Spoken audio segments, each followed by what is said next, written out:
Bueno, hola a todos, a todas y a todos.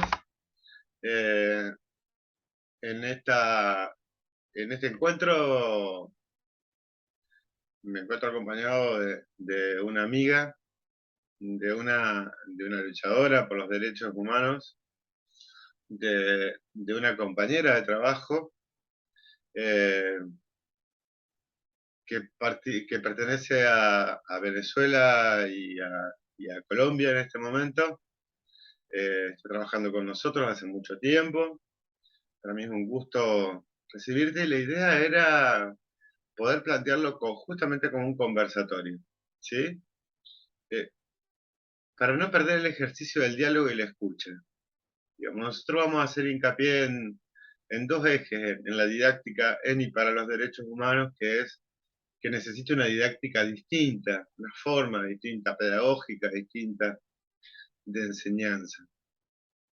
Y cuando no hay diálogo, hay imposición. Quizás las mismas imposiciones que se producen cuando los modelos eurocéntricos hacen de nosotros, digamos, que los repitamos, los naturalicemos, etc. Bueno, por lo tanto, para mí es un gusto hoy que ustedes puedan compartir eh, con Dayana Carolina Fernández Matos. Bienvenida, Dayana, es tu casa. Gracias, Esta- Julio. Estas 8 universidades e institutos superiores de América Latina y- y de Europa te reciben con mucho afecto, como siempre. Dayana, se las presento. Es abogada, politicóloga, tiene un máster en Ciencias Políticas de la Universidad Autónoma de Barcelona, en Derechos Humanos y Democracia, Estado de Derecho y Democracia en la Iberoamericana de Alcalá, en Género e Identidad Ciudadana en la Universidad de Cádiz, es doctoranda en Ciencias Políticas por la Universidad Pablo Oviedo, es docente, actualmente es docente de la maestría de Estudios de la Mujer de la Universidad Central de Venezuela, ha sido consultora de ONU. Estamos recorriendo nuestra historia, Diana, del Fondo Ajá. de Naciones Unidas de ONU-SIDA, del Consejo Noruego para Refugiados, de la Gobernación del Atlántico, de la Alcaldía de Barranquilla, Colombia, de la Fundación Tecnos, a su mujer, ABESA, temas relacionados con derechos de las mujeres. Es responsable de la línea de investigación, género, liderazgo y participación de la Red de Ciencias Sociales con enfoque de derecho a género. Ha escrito libros, artículos sobre derechos humanos, sobre derechos humanos de las mujeres. Yo me animaría más sobre teoría general de los derechos humanos también, Ujú. sobre violencia de género, sobre participación política de las mujeres y migraciones. Y cuando Diana piensa el tema mujer, lo piensa haciendo una ruptura. Por eso, para mí, la- primero lo que nos une epistemológicamente, lo que nos une teóricamente, ¿no? Diana piensa en la transversalidad. Diana sale del gueto para pensar la, la- la- la- la interseccionalidad del derecho de las mujeres. Bueno, para nosotros es un eje fundamental y no necesariamente porque lo incorpora a la Agenda 2030, etcétera, como, como se, como se, como muchas veces uno hace una capacitación o un encuentro como para poder cumplir con determinadas agendas internacionales, sino que lo puso en evidencia. Y ponerlo en evidencia no es lo mismo que decir lo incorpora a la agenda, lo incorporó el movimiento de géneros y mujeres en América Latina y Caribe desde hace mucho tiempo, ¿sí? Y en Iberoamérica también. Eh, pero Diana le da una mirada, justamente, y coincidimos en esto, desde un objeto transdisciplinar. que no puede ser abordado solo por una disciplina, ni la pedagogía, ni el derecho, ni las ciencias políticas, ni, ni las tecnicaturas, ni una disciplina en especial, sino que necesita una mirada holística que pueda, y en esto se caracteriza, Diana, que pueda respetar lo diverso dentro de lo plural. Así que bueno, bienvenida Diana, un gusto. Eh, y estás con todos y todas y todes eh, con nosotros, y para mí, bueno, hace un tiempo que no nos veíamos y es un gusto. La verdad, un gusto de mucho afecto. Bueno, saludos a todas, todos y todes. Para mí siempre es un gusto compartir con Julio, mi amigo, mi colega, mi hermano argentino, luchando esa idea todavía de nosotros de luchar contra los molinos de viento y seguir pensando que los derechos humanos es una alternativa para la transformación social. Pero como decía Julio, quizás mirando los derechos humanos desde una óptica, por supuesto, crítica, totalmente crítica, pero no solamente nos quedamos en la crítica, sino propositiva, de qué nos sirve o para qué nos sirven los derechos humanos. Y quisiera comenzar con una frase, no es exactamente literal lo que dice Rita Laura Segato, pero dice que la fuerza discursiva de los derechos humanos es un elemento potente y sigue siendo un elemento potente en nuestro contexto y en nuestras realidades marcadas por brechas sociales y desigualdades tan claras. Entonces, desigualdad de distintos tipos. Por supuesto que la social es una desigualdad característica de América Latina, pero también estamos permeados por distintos tipos de desigualdades. Entonces, en ese sentido, y pese a las críticas, en muchos casos, con mucha razón que se le hacen a los derechos humanos, sigue siendo una herramienta fundamental para el cambio y la transformación social, pero también para la incorporación a la condición de seres humanos de esos grupos humanos en situación histórica de exclusión y de desventaja. Entonces, desde esa perspectiva, cuando Julio me preguntaba o yo le preguntaba a él, ya no me acuerdo de qué vamos a hablar, sí, vamos a hablar de los derechos humanos de las mujeres, pero reconociendo por un lado que los derechos humanos tienen un componente histórico innegable, es decir, no podemos tratar de avanzar en cualquier disciplina o en cualquier debate teórico si no partimos de los orígenes de esos debates teóricos. Y lo que no se le puede negar a los derechos humanos es que tiene un claro origen liberal, es decir, y europeo. Pero obviamente que tenga un claro origen liberal los derechos humanos porque surgen, digamos que en el contexto de la Revolución Francesa, ¿verdad? En el siglo XVIII, cuando surgen o cuando comienzan a surgir, surgen en ese escenario. Pero eso no implica que lo que ha ocurrido en estos más de 200 años desde ese momento no haya significado una transformación y una incorporación de visiones distintas a esa visión liberal que lamentablemente en muchos contextos sigue siendo la que domina, pero que se van presentando huecos, surcos por donde vamos avanzando quienes cuestionamos que todavía se quiera ver esa visión predominantemente liberal en los derechos humanos y tomando en cuenta además que como yo voy a hablar de los derechos humanos de las mujeres, que el otro gran componente del cual yo voy a hablar también es un hijo no deseado de ese liberalismo del siglo XVIII, como así lo reconoce. O sea, el feminismo es el hijo no deseado de la ilustración. Así como los derechos humanos, el gran hijo, el paradigma de esos cambios sustanciales en cuanto a la condición de ciudadanía, que ya implicaba hablar de principios de universalidad, igualdad, pues resulta que esos grandes principios que se dieron en ese siglo XVIII excluyeron a más de la mitad de la población humana, que fueron las mujeres. Entonces, en el mismo momento que nacen los derechos humanos, empieza a surgir también el feminismo. Por eso es el hijo no deseado, pero un hijo al fin, un hijo que también está ligado a esos orígenes liberales de ambas instituciones. Que Sí, bueno. te agradezco y quería hacer una pequeña asociación, digamos. Generalmente cuando eh, se forma, se forma en derecho hoy, en la actualidad, ¿no?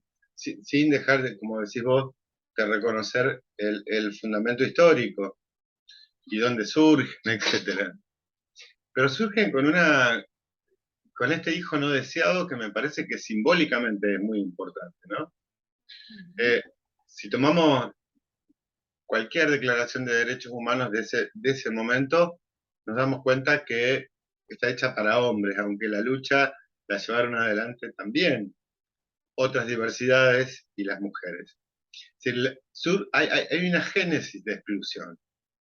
Me gustaría que podamos pensar en los fundamentos esto de esta génesis de exclusión, que tiene que Vale. ver, o sin duda, quizás estoy adelantando una hipótesis, a ver si podemos compartirla, discutirla, no necesariamente acordar, pero, y ustedes que están del otro lado también, eh, surge una hipótesis.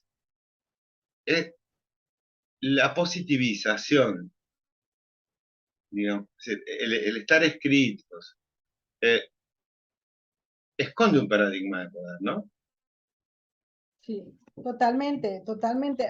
Todas estas instituciones, y cuando hablamos de instituciones políticas particularmente, responden a los intereses de una clase o un grupo dominante en un momento dado. No es la excepción los derechos humanos, definitivamente. Es decir, los derechos humanos surgen a partir de qué? A partir de una, aunque sea es un anacronismo hablar de clase social, pero de una clase en auge en ese momento, que es la burguesía que va surgiendo en ese momento y que cada vez va adquiriendo mayor poder económico, pues resulta que no está acompañado ese poder económico del poder político necesario. Entonces, a partir de allí se construye un marco teórico que justifica un cambio, una transformación que vaya a negar la legitimidad que tiene la monarquía en ese momento, y entonces de allí esas corrientes ideológicas y de pensamiento que surgen y que hablan de la igualdad entre los hombres, y literalmente cuando estas personas hablaban de igualdad entre los hombres,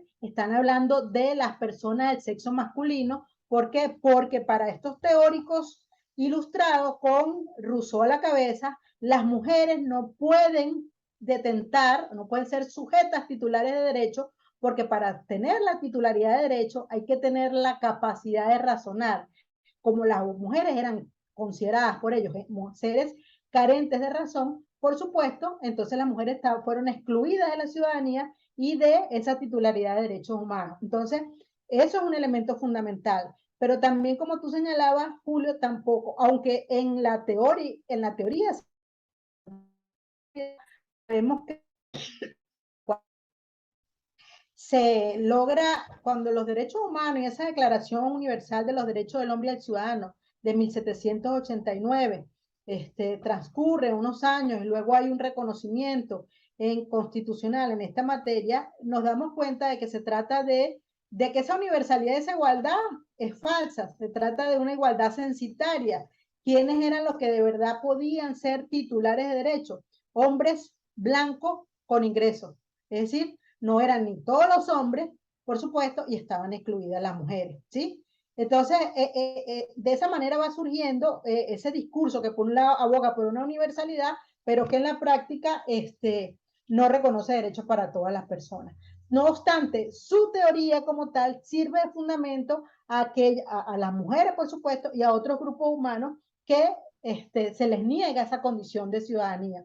Y como tú lo señalabas, Julio, el tema de la positivación de los derechos humanos, y aquí quiero entonces unir eso que tú dices con eso que yo señalaba, que los derechos humanos tienen un componente histórico fundamental. Y es necesario además que reconozcamos que los derechos humanos, su definición, aunque Bobbio dice que no es importante su definición, sino su garantía, sin duda alguna, pero en su definición es fundamental entender que los derechos humanos tienen un componente material que no podemos negar, tenemos que dejarlo etéreo, y los derechos humanos, los derechos humanos implica la satisfacción de necesidades materiales. Es fundamental esto. ¿Por qué? Porque hay que visualizar a qué responde o cuál ha sido ese recorrido para que hablemos de derechos humanos. Y lo voy a poner como un ejemplo actual de cuando yo hablo de la necesidad de satisfacción de necesidades para las personas. El tema del uso de las nuevas tecnologías.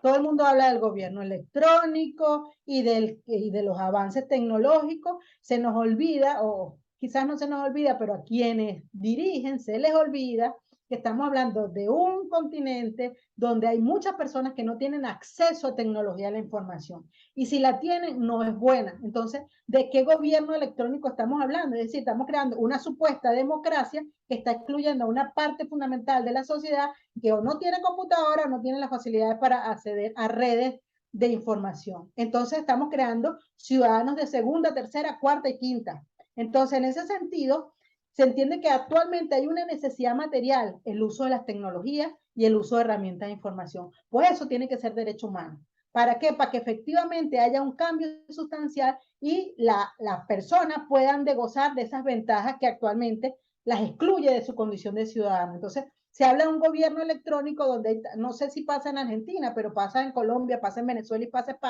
en España donde hay muchos formularios o muchos actos públicos o actos que tú tienes que hacer con entidades públicas que las puedes hacer únicamente por internet. ¿Cómo hacer que no tiene internet, por ejemplo? Entonces, obviamente ya eso se relaciona con una necesidad material que tienen los seres humanos. Y eso forma parte de ese proceso histórico de los derechos humanos, que son cambiantes, que son dinámicos y que tienen un carácter progresivo. Entonces, en ese sentido, cuando hablo de los derechos humanos como un proceso histórico, voy a tomar unas etapas de un profesor español, Gregorio Pérez Vargas, que él divide o delimita, aunque esto no es tajante, ¿verdad? Los derechos humanos en 4 grandes etapas. La etapa de positivación, la etapa de generalización, la etapa de internacionalización y la etapa de especificación. Perdón. Entonces, estas etapas, por supuesto, siguen partiendo de ese punto de que, perdón, de su carácter histórico y de que empezaron definitivamente en Europa, ¿verdad? O así lo ubican las grandes corrientes y las corrientes con las cuales nosotros estudiamos, hay que reconocerlo porque esas son las que están allí, ¿verdad? ¿Cómo empieza la cuestión? Entonces, bueno, por ejemplo, el antecedente más remoto que se conoce de todo esto es la Carta Magna de Juan Sin Tierra en el siglo XIII en Inglaterra. ¿Qué es lo que pasa en ese momento? No es que propiamente se pueda hablar de derechos humanos, porque no es así. Lo que ocurre es que por primera vez hay un límite al uso arbitrario del poder.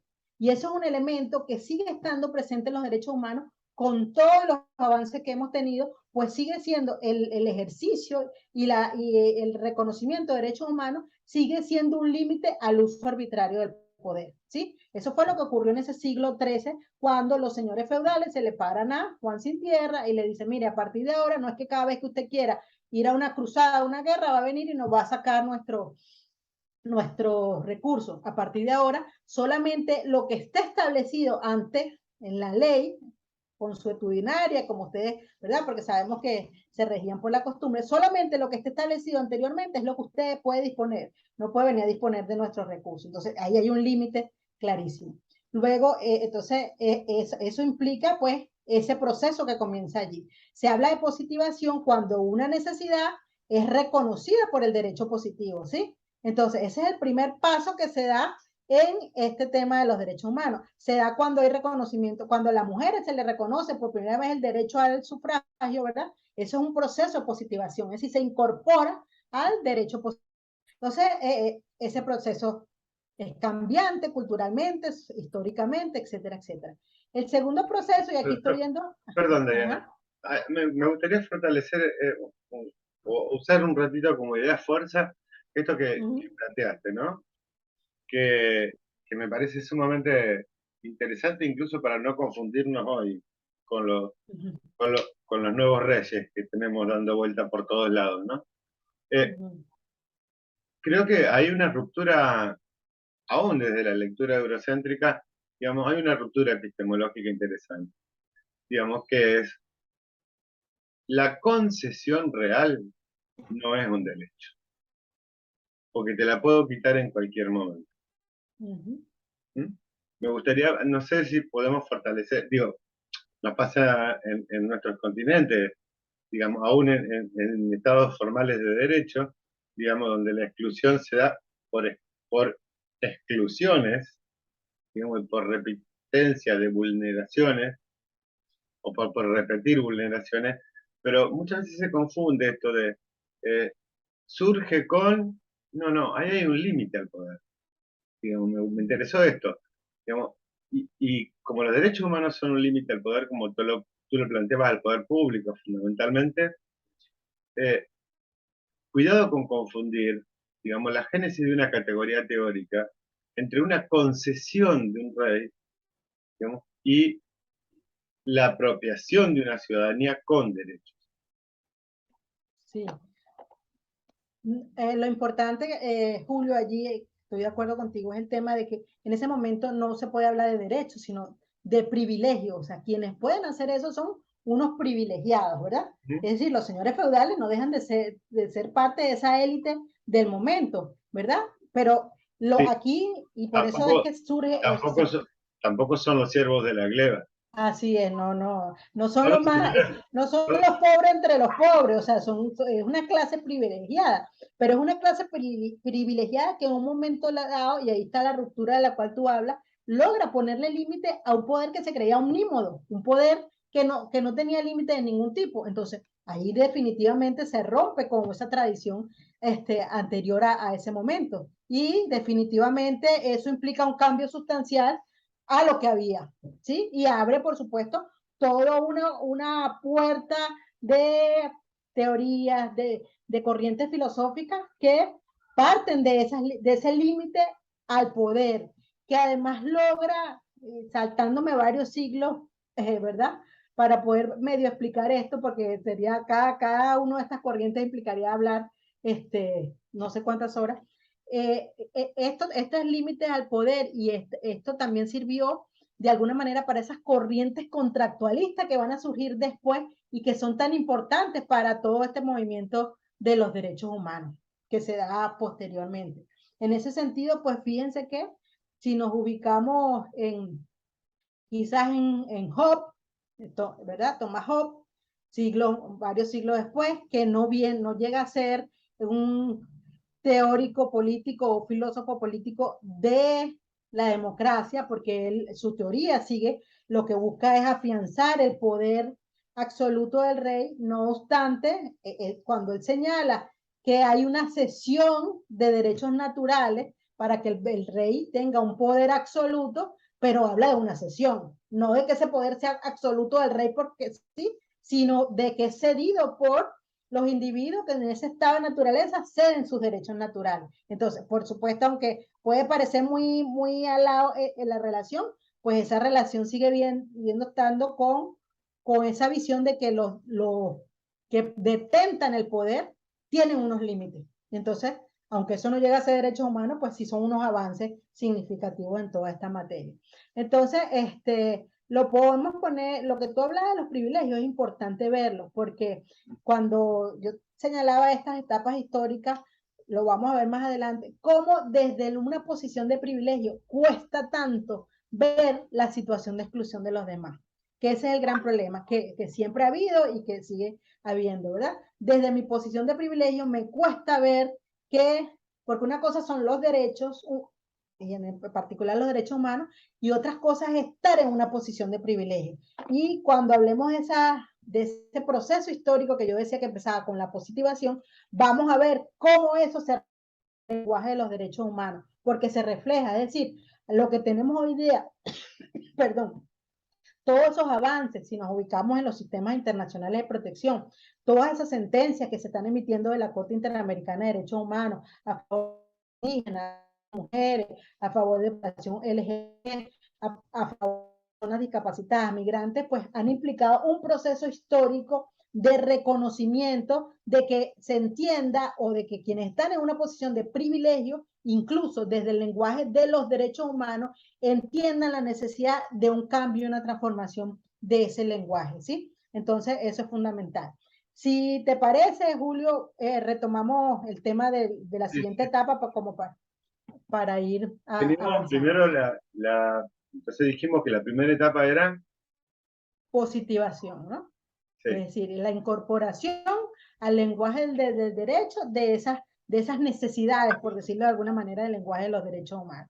La segunda etapa es la generalización de los derechos humanos, que está marcada por ese conjunto de textos de carácter general que incorporan los principios o los preceptos de universalidad e igualdad en los derechos humanos. Por supuesto que la etapa de generalización está marcada por la Declaración de los Derechos del Hombre y del Ciudadano de 1789 y por la Declaración de Independencia de Estados Unidos, ¿verdad? De 1777. Esos son como, aunque la que tuvo más avance y la que se incorporó más en nuestro contexto, en esas repúblicas liberales que se dieron en América Latina, fueron los preceptos de la Declaración Francesa, ¿verdad?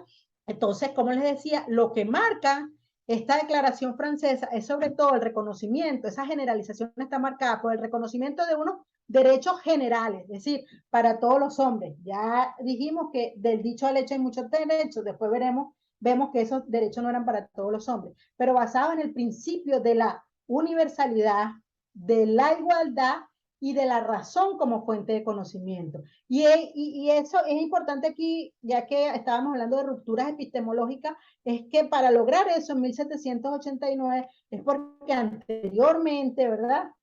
Se había dado una ruptura fundamental en el conocimiento, en la forma de aprender con H la realidad. ¿En qué sentido? En que todas esas corrientes filosóficas que se estuvieron dando planteaban una ruptura a esa idea del origen divino del poder, por un lado, ¿verdad?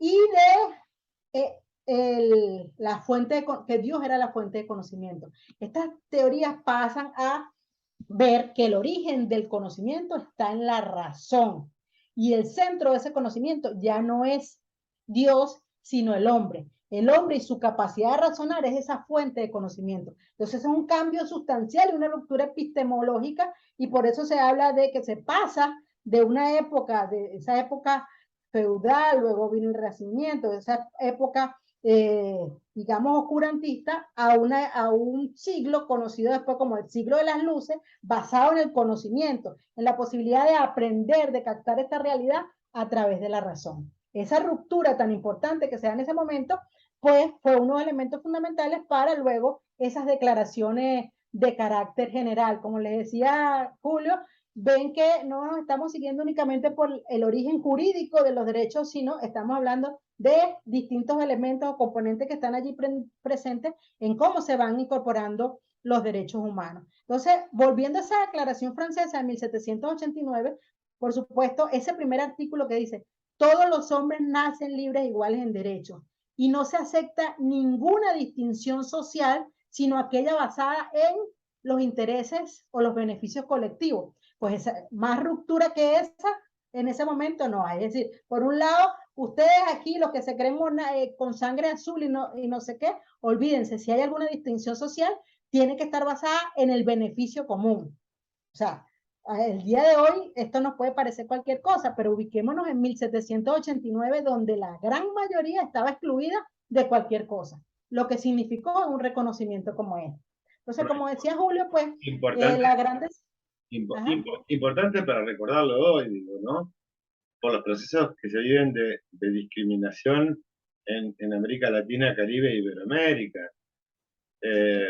No, si uno lo vuelve a escuchar, dice qué vigente se encuentra esa, esa ruptura.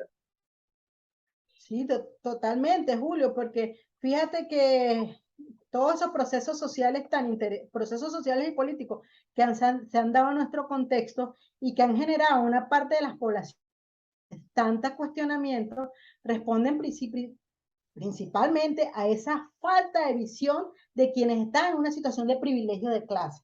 Es decir, entonces, ¿cuál es todo este cuento? Y vienen con todo este cuento. No, vienen con todo este cuento de los derechos que en la ha traducido una plena garantía para los derechos de las grandes mayorías. Entonces, eso es uno de los elementos que está allí presente y que todavía el día de hoy, pese a los avances que hay, tenemos tanto por delante por hacer. Definitivamente eso es así. Y en ese momento, pues, vemos que también pasaba porque las mujeres que luchaban, ustedes saben que, por ejemplo, la toma de la Bastilla fue gracias a las mujeres y las mujeres lucharon junto con los hombres en ese momento porque esas ideas ilustradas de igualdad, universalidad, perdón, y la razón como fuente de conocimiento, pues ellas pensaban que también las iba a incorporar a ellas. Su gran decepción fue cuando crea o sea, adopta esa declaración y fueron excluidas de la condición de ciudadanas, ¿sí? Entonces, por supuesto, esta inclusión no fue que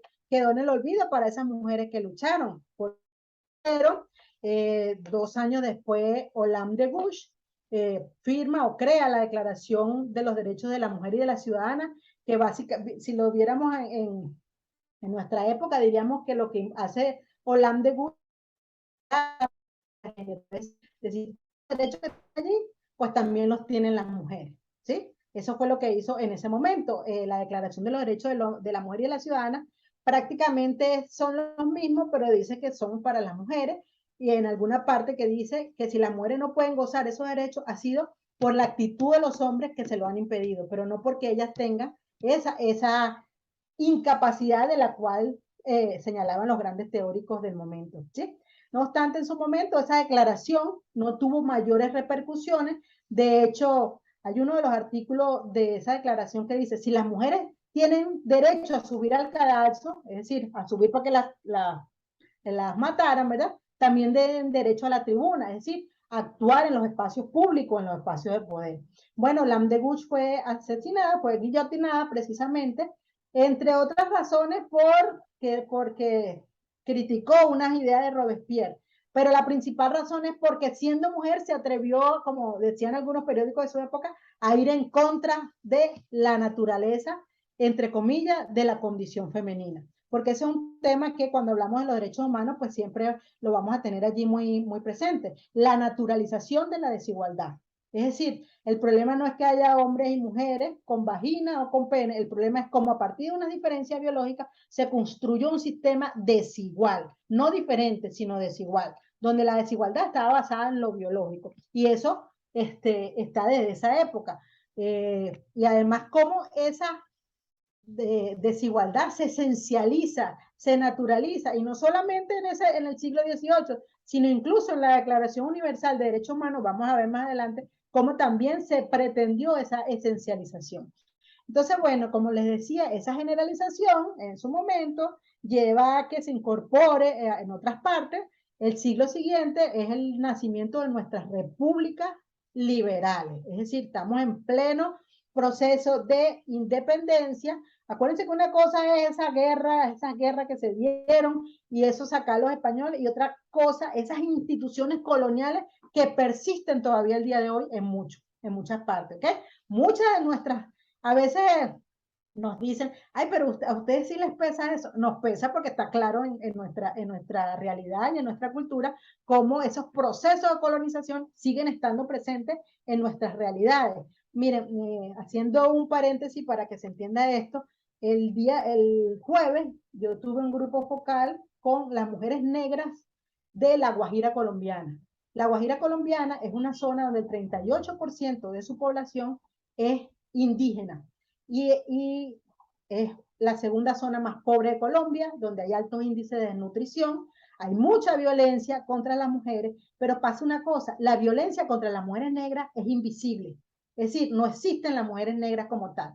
Entonces, por supuesto, ellas crean mecanismos de resistencia y cuando tú hablas con ellas te das cuenta cómo ese peso colonial sigue estando tan claro en esa invisibilización de la cual son víctimas.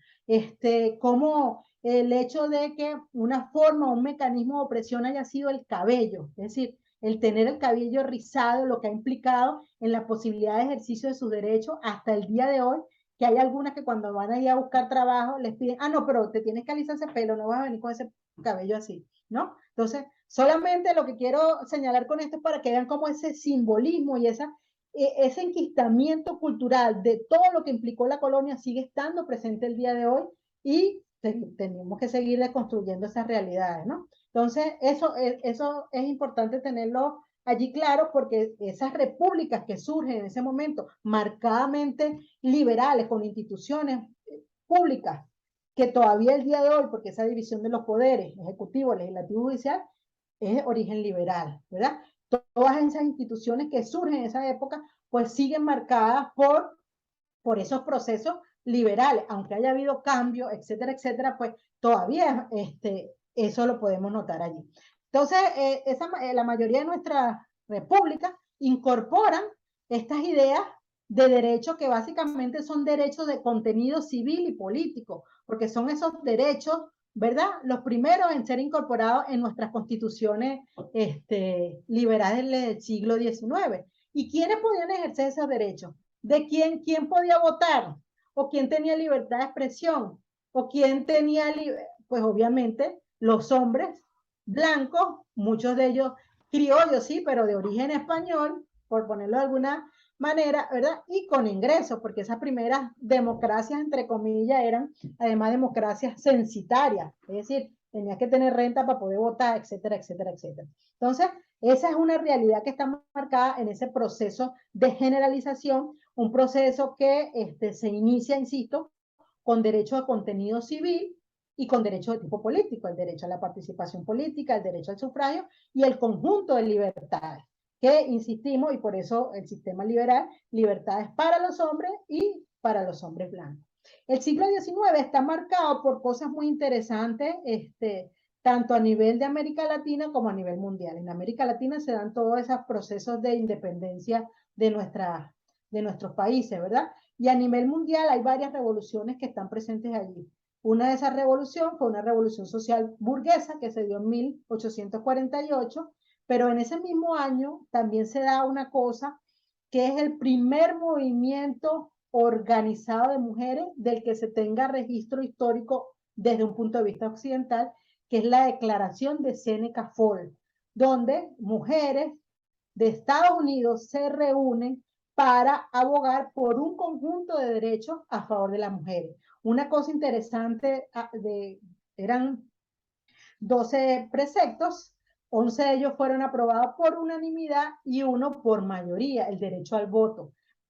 Contrario a lo que mucha gente cree, es decir, muchas mujeres en ese momento, o esas mujeres que participaron en esa declaración de Seneca Falls, no pensaban que la forma de las mujeres de salir de esa condición de desigualdad fuera a través del voto. No obstante, también se reconoció en ese momento y empieza un recorrido histórico para las mujeres que en ese mismo siglo va a llevar al surgimiento de dos grandes movimientos, aparte de otros que son los movimientos sufragistas, ¿verdad? Pero también los movimientos quizás menos conocidos, pero son los movimientos de las mujeres trabajadoras vinculados con ese socialismo que también está surgiendo por otro lado. Entonces, los movimientos sufragistas, que son movimientos que feministas, muchos lo consideran ya movimientos sufragistas, abogan por el reconocimiento al derecho al sufragio como un gran logro para avanzar en esa condición de desigualdad en la cual estaban las mujeres, ¿ok? Para las socialistas había una discrepancia porque pensaban que no podían separarse de esa lucha de la clase trabajadora para lograr un reconocimiento de condiciones mejores, para decirlo en términos actuales, en cuanto a su derecho. Sin embargo, esa ruptura, a mi modo de ver, fue más ficticia que real, porque si leemos, por ejemplo, digamos, a Flora Tristán, con su obra La clase obrera, digamos que Flora Tristán es una bisagra entre ese feminismo liberal que sirvió de inspiración para las sufragistas y esa nunca se llamaron feministas ellas, y esas luchas de las mujeres trabajadoras por sus derechos. Entonces, eso adquiere fuerza en todo ese siglo XIX. No obstante, fíjense que los dos movimientos sufragistas más importantes y más fuertes fueron el de Estados Unidos y el de Inglaterra. El de Inglaterra fue muy reconocido, básicamente porque ya a finales del siglo XIX, principio del siglo XX, ellas incorporaron mecanismos novedosos de protesta. Es decir, esto de invadir una carrera de caballo tan comunes en Inglaterra y ponerse en el medio y protestar o hacer mítines, hasta el punto que el mismo Gandhi señalaba que las mujeres habían inventado formas de protestas novedosas, entonces por eso es tan conocido ese sufragismo. Pero en nuestro contexto también hubo mujeres sufragistas que respondían definitivamente a esas clases liberales burguesas, es decir, eran mujeres en condición privilegiada, básicamente porque en nuestra realidad, como en la realidad de muchas partes, las mujeres, muchas no sabían leer. Y uno de los elementos que sirvió para que esas corrientes adquirieran toda esa potencia fue precisamente saber leer y escribir y la capacidad de poder leer esos teóricos y esas teóricas que estaban allí. Eso fue un elemento fundamental, por ejemplo, en la declaración de Seneca Falls, que muchas de esas mujeres que participaron en Seneca Falls eran cuáqueras, y los cuáqueros, y además en general los protestantes, la Biblia no tienen un pastor, un cura ahí que se las lee, sino una interpretación propia de la Biblia. Y esa interpretación necesita saber leer y escribir. Entonces, de manera que ese sufragismo, que también se dio en nuestra realidad con más fuerza en el siglo XX que en el siglo XIX, estuvo marcado por el hecho de que muchas de esas mujeres eran liberales, ¿verdad? Clase burguesa, y que también estaban en una posición privilegiada. Pero seguían siendo excluidas de la tentación de la condición de ciudadana por ser mujeres. Eso en muchas partes, no sé en Argentina, pero eso todavía en la década del 60, en Venezuela y en Colombia, una mujer casada para poder abrir una cuenta o para poder percibir una remuneración, si trabajaba fuera de su casa, tenía que pedirle permiso al esposo. Y todavía en nuestras leyes, nuestras legislaciones, conseguimos esas secuelas de esa exclusión de las mujeres. Entonces, bueno, digamos que ese proceso, esa generalización y luego esa incorporación de esos derechos a las constituciones fue marcado por esos derechos civiles y políticos, pero también ese movimiento de los trabajadores generó que a finales del siglo XIX también empezaran a incorporarse derechos de otro contenido, derechos de contenido social, sobre todo los derechos vinculados con los trabajadores. Y la primera vez que una constitución incorpora, por ejemplo, temas vinculados con, perdón, el permiso maternal, ¿verdad? Por razones de embarazo. No fue ni en Inglaterra ni en Estados Unidos, fue la Constitución mexicana después de la Revolución Mexicana. Fue la primera vez donde hubo unos primeros, ¿verdad? Límites o un primer reconocimiento de derechos, además de otros tipos de derechos laborales como las horas máximas de trabajo, etcétera, etcétera. Pero aparte de ese reconocimiento por este medio, también hay que tener en cuenta que el proceso que se vivió en la Unión Soviética y en otros países generó que esas mujeres trabajadoras crearan debates teóricos y debates políticos fundamentales en cuanto a cuál era el papel de las mujeres en la historia y en lo que se estaba viviendo. Hay varias de estas mujeres famosas, una de ellas es Clara Zetkin y otra es Alexandra Kollontai, que además hace todo un recorrido en cuanto a lo que son derechos sexuales y reproductivos, una época donde la gente no hablaba de estos temas, ¿sí? Bueno, esto para ir uniendo lo que son los derechos humanos con las luchas de las mujeres que se dieron en un momento determinado. Entonces, bueno, digamos que una vez que se reconocen los derechos, digamos, los primeros derechos a las mujeres, además de estos que yo les estoy diciendo marcadamente sociales, pero que esos derechos económicos y sociales que se reconocen en ese primer momento no son derechos para las mujeres, es la protección a la maternidad más allá de la protección de la mujer en su condición de persona.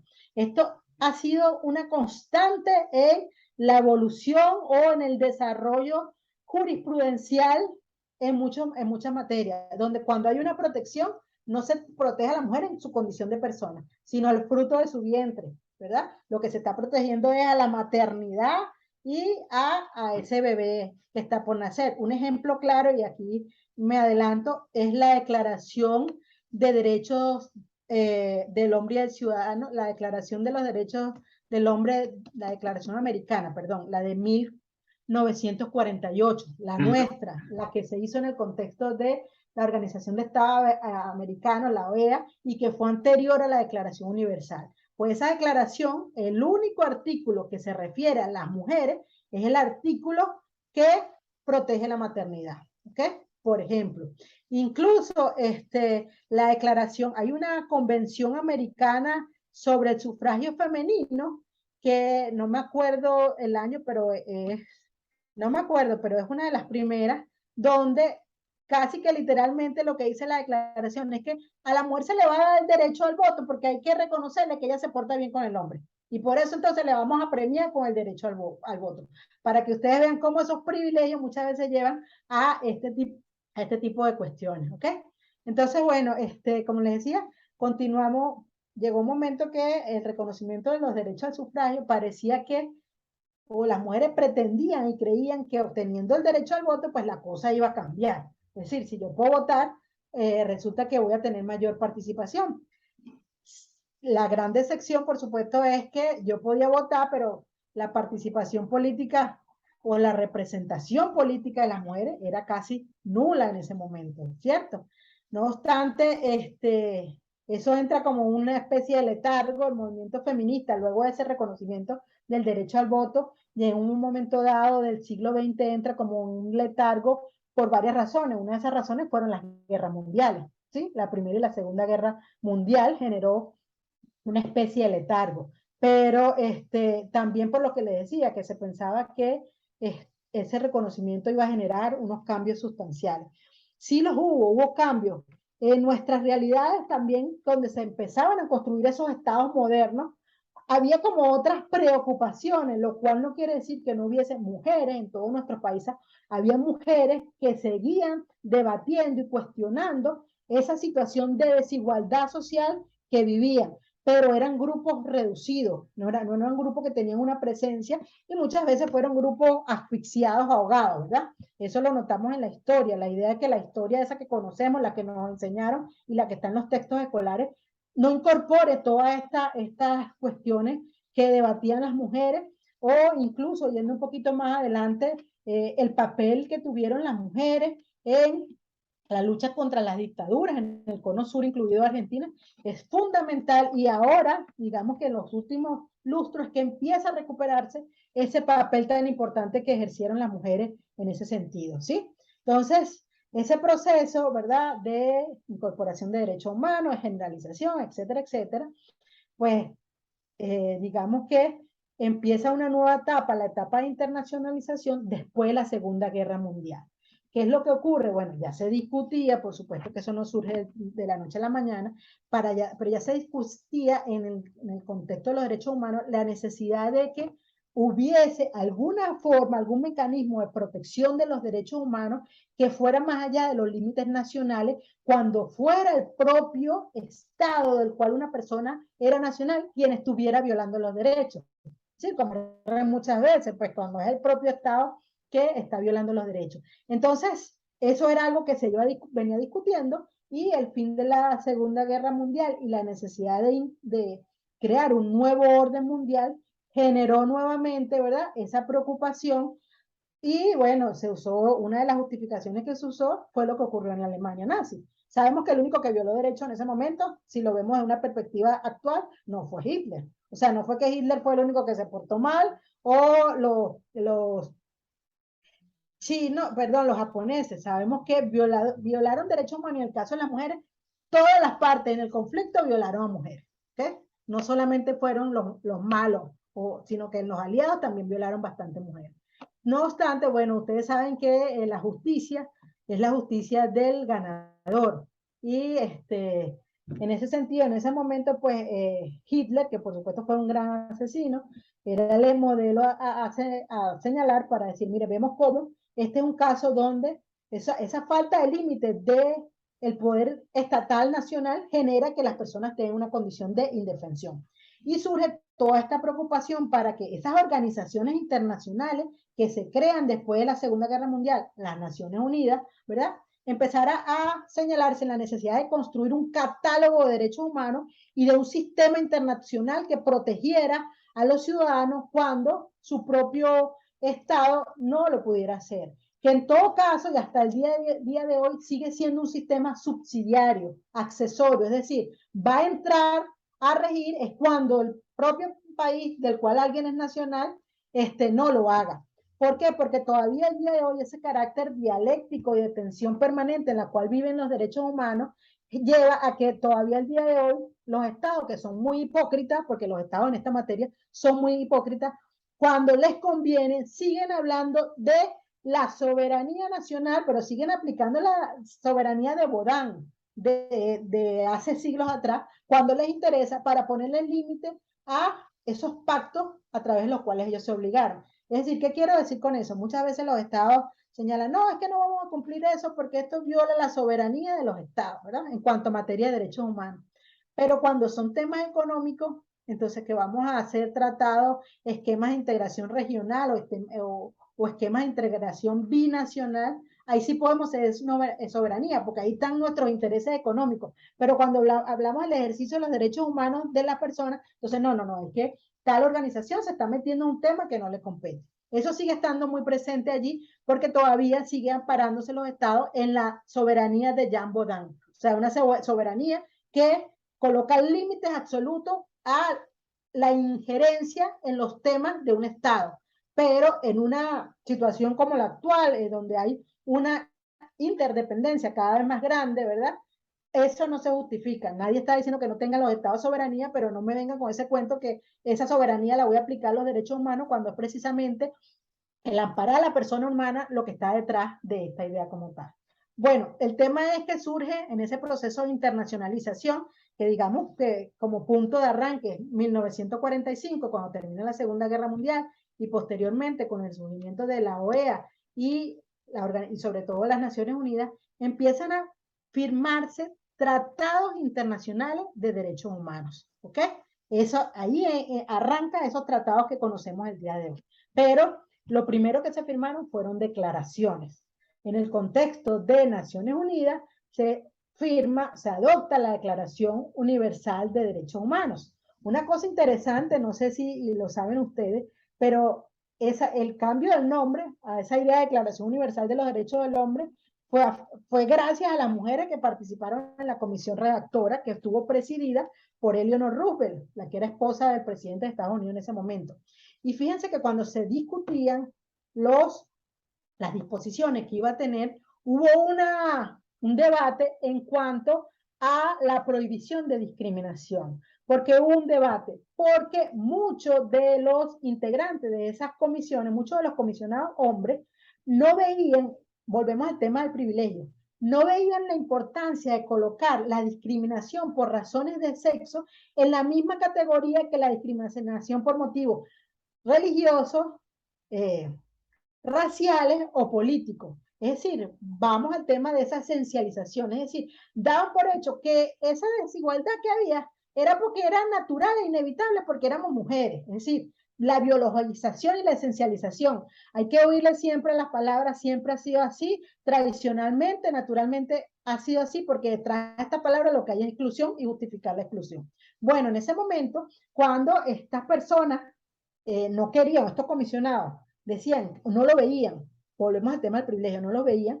Hubo mujeres de América Latina, de Brasil, República Dominicana y México, que eran de las que estaban presentes en esa comisión, que decían que la discriminación sexual era tan importante como las otras discriminaciones. Y ellas lograron que esa Declaración Universal de los Derechos, de los Derechos Humanos se incorporara como prohibición de discriminación la discriminación sexual. Eso que el día de hoy ya sabemos que es así. Eso fue un gran logro de las mujeres que participaron en esos debates en su momento. De manera que esa Declaración Universal, pues lo que lograron fue eso, incorporar esa categoría.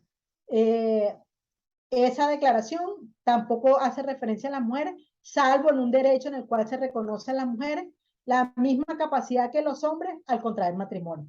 Más allá de eso, no hay ninguna referencia expresa a las mujeres. Y entonces había y sigue habiendo quienes dicen, bueno, pero eso no quería decir que las mujeres no estaban excluidas. Efectivamente, no es que las mujeres estuvieran excluidas, pero el tema es que estos textos que se dan en este proceso de internacionalización tienen un referente universal masculino, es decir, al hombre como modelo universal de la humanidad. Pero volvemos al tema que no es tampoco cualquier hombre, es un modelo de un hombre blanco, de un país industrializado, estudiado y con renta. Entonces ese modelo de hombre, por supuesto, excluye a todas las mujeres, pero es que excluye a la mayoría de los hombres que no responden tampoco a ese modelo como tal, ¿sí? Bueno, eso fue en las Naciones Unidas la declaración. Ustedes saben que una cosa es una declaración y otra cosa es un convenio, un tratado. La declaración es un acuerdo de principios donde quienes la suscriben señalan que están a favor con esos principios, mientras que un tratado internacional es un acuerdo vinculante que obliga a quienes lo firman a cumplirlo de acuerdo a los términos pautados o pactados, ¿sí? Esa es la diferencia entre una declaración y una convención. No se justifica, y por ejemplo en el caso de América, el sistema interamericano, así lo dijo la Corte, que señaló que la Declaración Americana de Derechos del Hombre, siendo quien da origen a todo ese sistema de protección de derechos humanos, tenía carácter vinculante para todos los que fueran parte de la OEA. Así que no, eso lo hizo, pero lo hizo la Corte. Pero en principio las declaraciones no tienen carácter vinculante. De manera que luego de la Declaración Universal se empezó a discutir en el ámbito de las Naciones Unidas la firma de un catálogo de derechos humanos ya a través de una convención.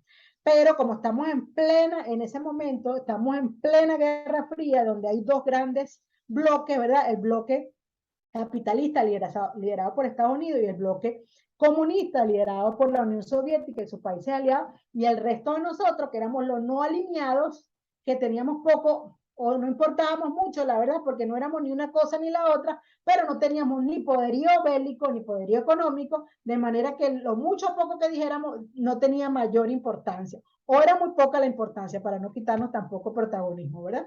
Pero bueno, el tema es que como estos dos grandes bloques no se pusieron de acuerdo, no fue posible firmar un solo pacto, y se tuvieron que firmar dos pactos. El Pacto Internacional de Derechos Civiles y Políticos, por un lado, y el Pacto Internacional de Derechos Económicos, Sociales y Culturales. De manera que se había esa discusión, por lo menos firmaran uno, el de los derechos civiles y políticos, que además fueron los derechos que se privilegiaron a nivel internacional, por varias razones.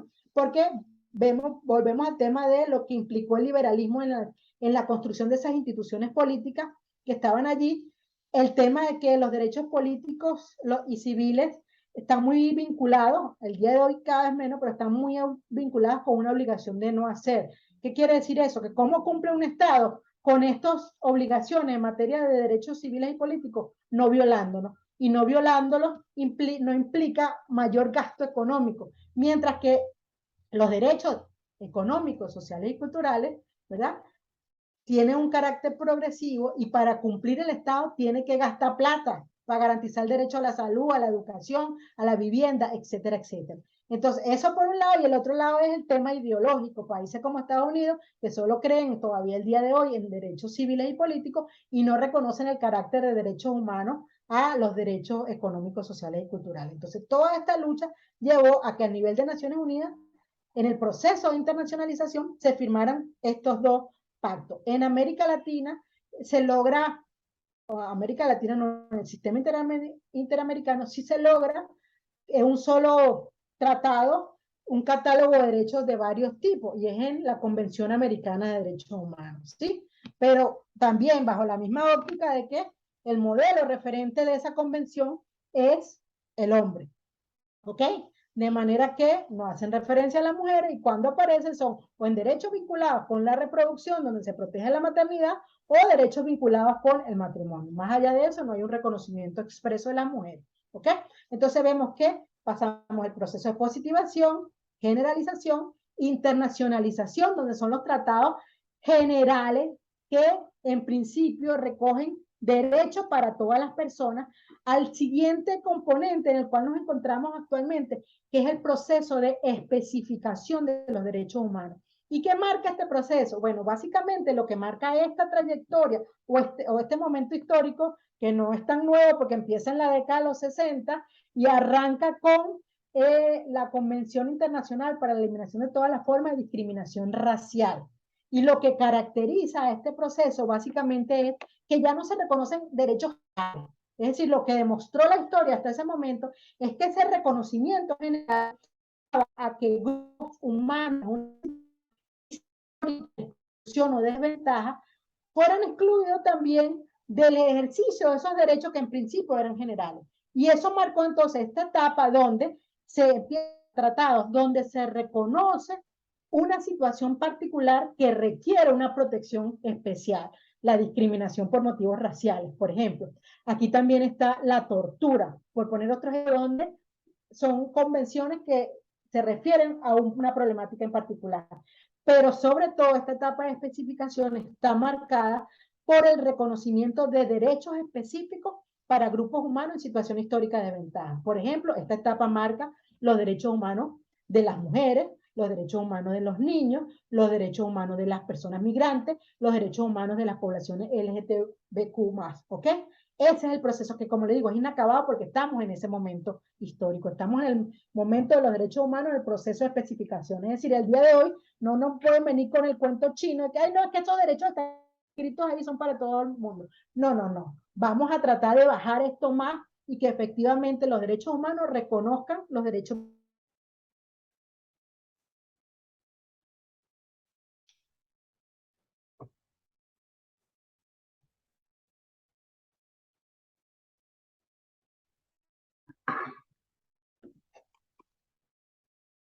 Ok, si me estás oyendo. Julio, ¿estás allí?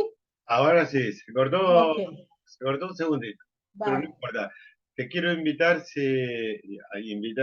invitarles eh, a hacer una pequeña pausa y continuamos, ¿te Ok. parece?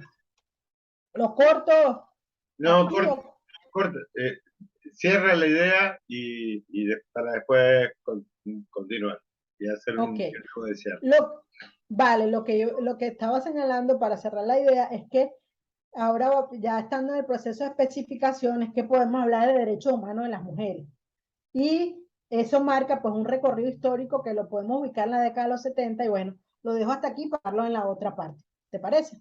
Bueno, les damos un ratito de tiempo para que puedan procesar esto y, y nos volvemos a encontrar apenas en un ratito. Vale.